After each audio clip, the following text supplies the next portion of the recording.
Oi gente, tudo bem com vocês? Já fazia um bom tempo que eu não gravava vídeos. Aliás, devo contar pra vocês que essa deve ser a minha sexta vez, porque toda hora começa a gravar, dá um erro, enfim. Mas vamos que vamos, fé no pai que tudo vai dar certo. E eu estou aqui de volta para retomarmos o assunto da aula passada, que nós tivemos por videoconferência, que foi a identidade cultural, né? A identidade cultural brasileira. Mas antes de continuarmos esse assunto, eu quero retomar o conceito de cultura. Na verdade, essa discussão sobre o conceito de cultura, ela é extremamente polêmica, né? Porque para alguns existe a influência, para muitos existe a apropriação, e é justamente isso que eu quero conversar com vocês.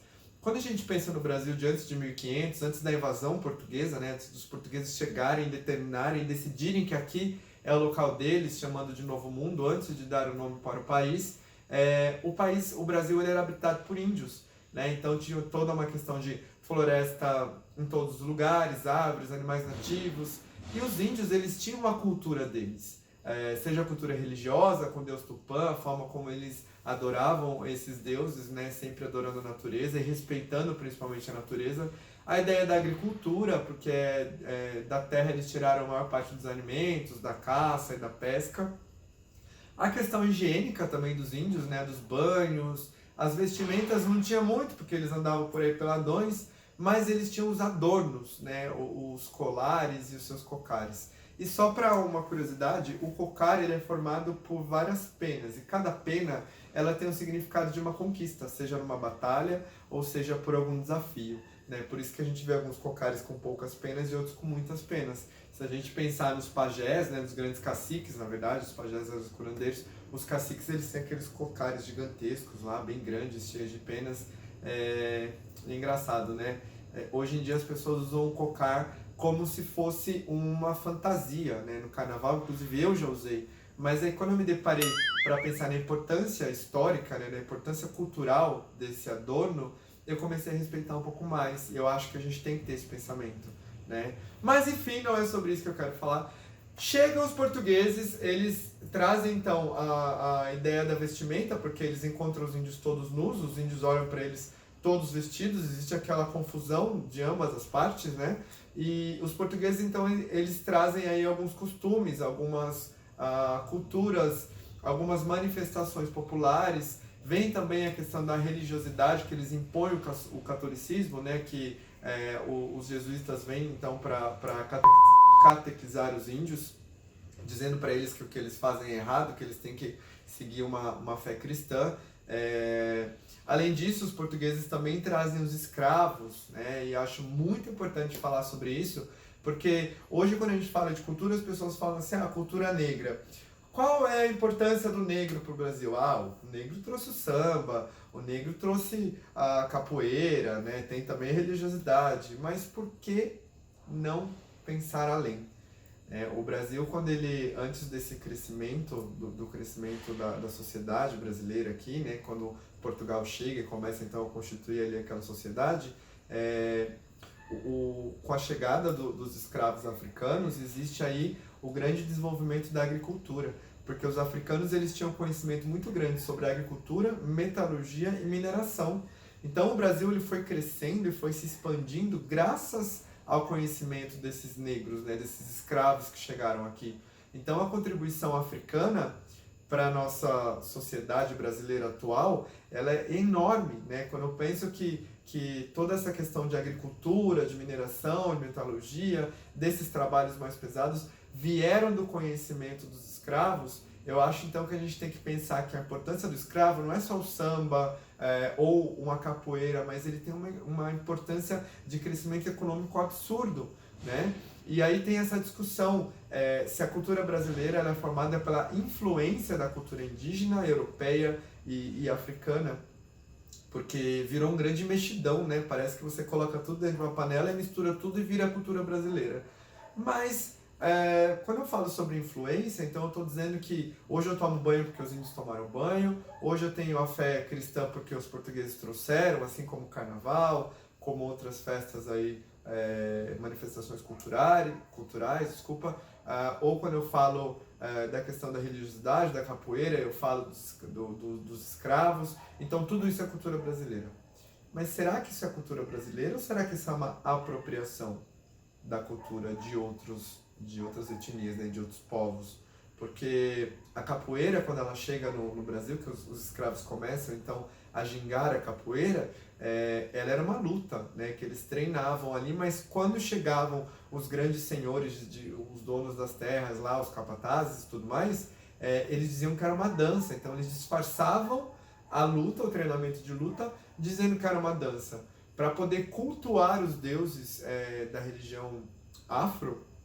Eles fizeram um sincretismo religioso. O que é isso? Eles ligaram, relacionaram, por exemplo, Ogum com São Jorge, Iemanjá, uma relação com Maria. Então, assim, eles começam a transformar os deuses que eles acreditam nos deuses católicos para eles poderem cultuar os próprios deuses. Eu acho isso bem complicado, né? Quando você é obrigado a deixar aquilo que você acredita de lado porque uma sociedade não te aceita. E, infelizmente, a nossa história aí de cultura, enfim, a história brasileira é marcada por várias atrocidades e absurdos como esse, né? Então, quando eu falo, por exemplo, que o samba é uma música brasileira, na verdade, o samba é uma música que veio da África. É um ritmo negro, não é um ritmo brasileiro. Nós, brasileiros, ouvimos o samba, né? Nós gostamos do samba. A capoeira é um esporte que se popularizou no Brasil, mas espera aí, a capoeira, na verdade, é uma luta africana, né? Essa ideia dos adornos de colares, de tomar os banhos, nós trouxemos dos índios, mas isso é uma característica do índio, que nós também manifestamos, que nós usamos, que nós colocamos em prática.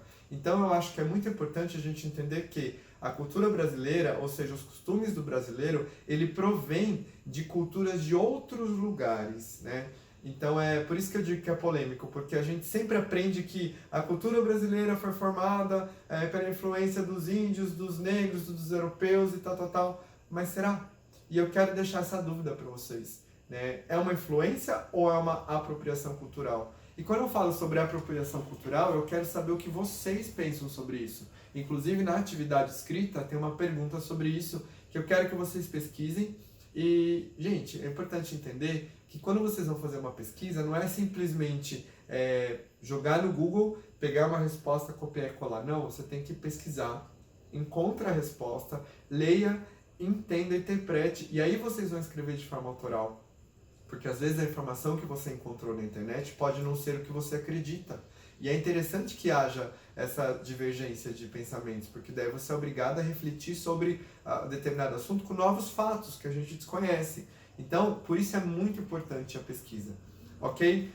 Falei então do conceito de cultura. Quando eu falo sobre a identidade cultural do indivíduo social, ou seja, a minha identidade cultural, eu falo sobre as tradições, os costumes, as histórias que foram passadas de geração para geração até chegar a mim, né? Eu venho de uma família que tem uma miscigenação absurda, né? Eu tenho um bisavô que é paraguaio, minha bisavó é índia, mas eu também tenho negro na família por parte de pai. Por parte de mãe eu tenho um bisavô que é português, eu tenho também italiano, e toda essa mistura veio trazendo histórias que eu fui ouvindo desde pequenininho. A minha avó contava histórias para mim quando eu tinha 9 anos de idade, de terror, de quando ela conheceu as forças malignas, enfim, minha avó sempre gostava de contar isso.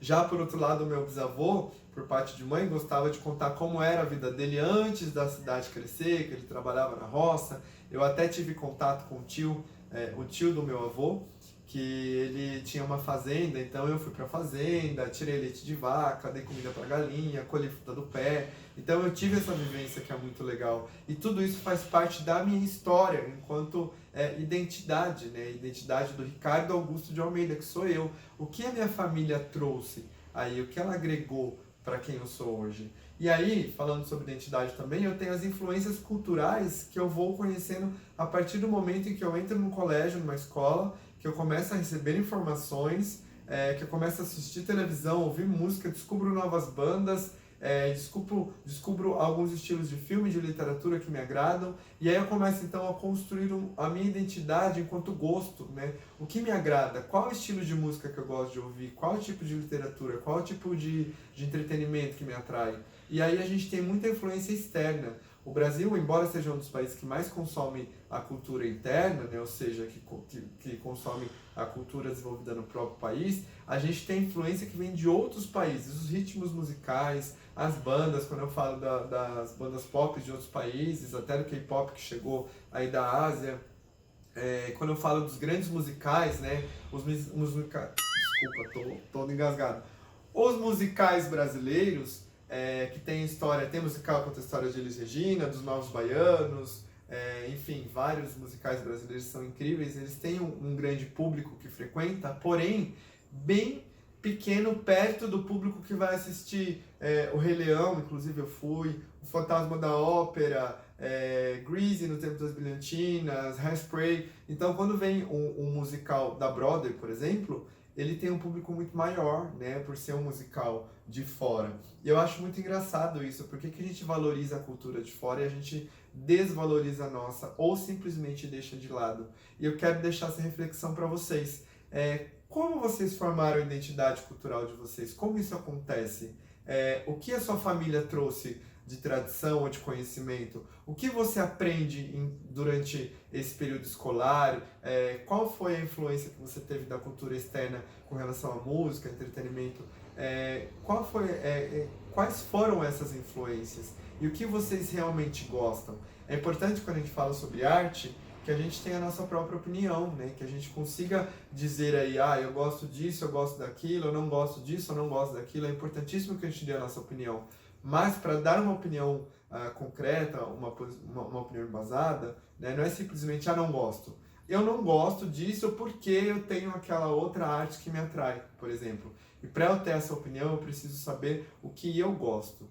Então, dando um exemplo, eu, Ricardo, cresci ouvindo samba, né, música da Alcione, do Zeca Pagodinho, minha família ouvia muito, MPB, né, Elis Regina, Chico Buarque também fez parte, Caetano faz parte da minha vida. E aí, quando eu descubro a música, então, eu conheci Skank, aos 14 anos eu conheci Skank, comecei a ouvir Skank, depois de Skank eu fui para Legião Urbana, Legião fui para Titãs, Paralamas, e aí eu tô falando sobre o rock nacional. Aí eu chego na MPB, então, depois da adolescência, eu conheço a fundo Caetano, Marisa Monte, Adriana Calcanhoto, Maria Bethânia, Chico Buarque, conheço pouco, mas gosto também. Aí chegam esses novos nomes da música popular brasileira, Maria Gadu, Thiago York, enfim, aí tem o sertanejo, né? Eu morei na cidade interior, o sertanejo era muito forte pra gente. Então, desde Chitãozinho e Chororó, Zé de Camargo, até Luan Santana,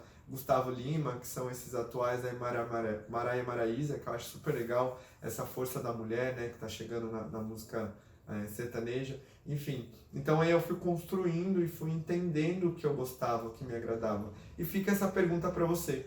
O que te agrada? Quem é você culturalmente falando? Né? Qual é a cultura? Quais são as influências culturais que você teve para a formação do seu gosto, né? Do que você tem enquanto entretenimento? Então, eu deixo hoje nessa aula 2 pensamentos. Primeiro, a questão da cultura é uma influência ou uma apropriação cultural? E segundo, como é que foi criada, como foi formada a minha identidade cultural, ok? Então, depois de assistir esse vídeo que eu gravei pela 6ª vez e dessa vez consegui chegar até o final, dando umas engasgadas, porque não é fácil, eu quero que vocês abram o documento que está anexado nesta atividade, façam aí, respondam as questões, leiam o texto, é importantíssimo que vocês leiam os textos das atividades, respondam as perguntas, que essas perguntas serão usadas na próxima aula, que vai ser por conferência, por videoconferência, ok? Um beijo e até a próxima!